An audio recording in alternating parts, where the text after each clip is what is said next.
finally tonight, as promised, a special comment on Mr. Bush's smear today of MoveOn.org, and in a larger context, his smear of criticism of his own political frontmen.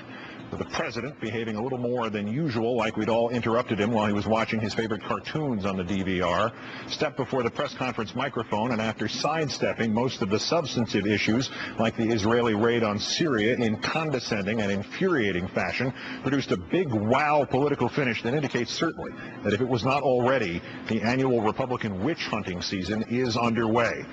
I thought the ad was disgusting. I felt the ad was an attack not only on General Petraeus, but on the U.S. military, and I was disappointed that not more leaders in the Democrat Party spoke out strongly against that kind of ad.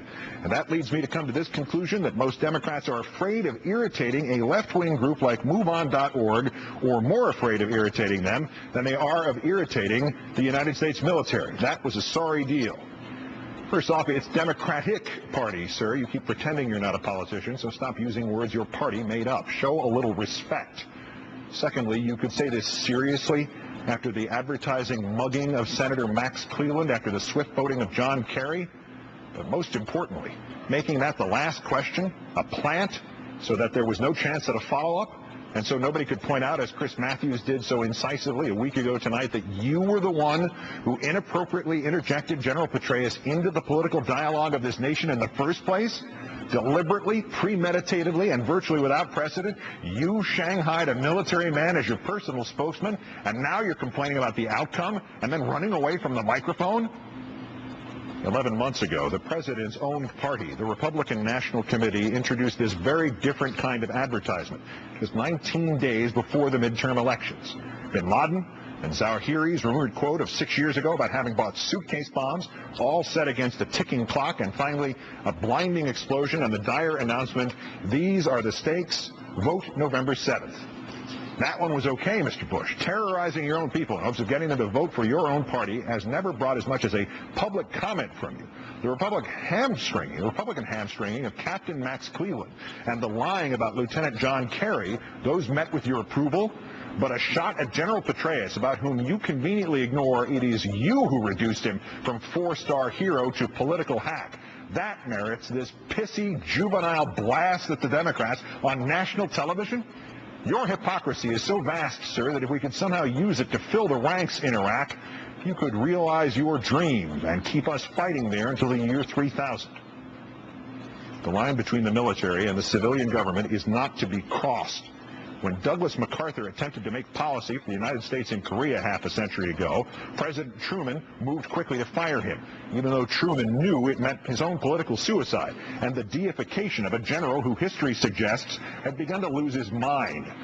George McClellan tried to make policy for the Union in the Civil War. President Lincoln finally fired his chief general, even though he knew McClellan could galvanize political opposition, as he did when McClellan ran as Lincoln's presidential opponent in 1864 and nearly defeated our greatest president.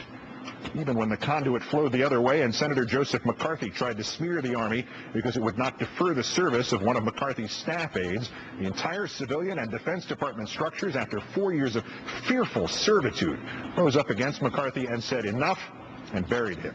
The list is not endless, but it is instructive. Air Force General LeMay, who broke with Kennedy over the Cuban Missile Crisis and was retired. Army General Edwin Anderson Walker, who started passing out John Birch Society leaflets to his soldiers and was fired. Marine General Smedley Butler, who revealed to Congress the makings of a plot to remove FDR as president, and for merely having been approached by the plotters, was phased out of the military hierarchy. These careers were ended because the line between the military and the civilian is not to be crossed.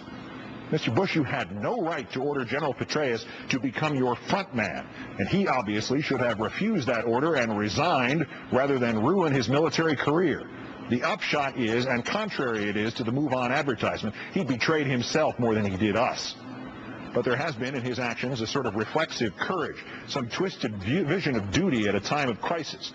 That the man does not understand that serving officers cannot double as serving political ops is not so much his fault as it is your good exploitable fortune. But Mr. Bush, you have hidden behind the general's skirts.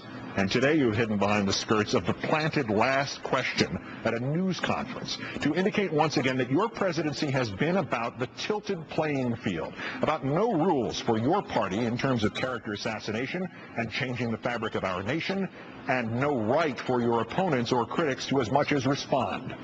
That, sir, is not only un-American, it is dictatorial.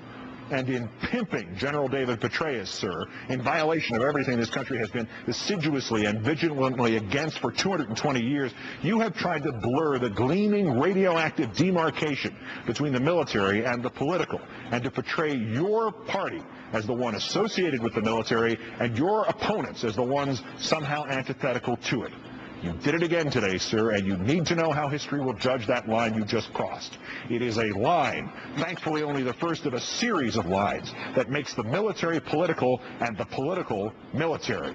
It is a line which history shows is always the first one crossed when a democratic government in some other country has started down the long, slippery, suicidal slope towards a military junta. Get back behind that line, Mr. Bush, before some of your supporters mistake your dangerous and stupid transgression as a call to further politicize our military.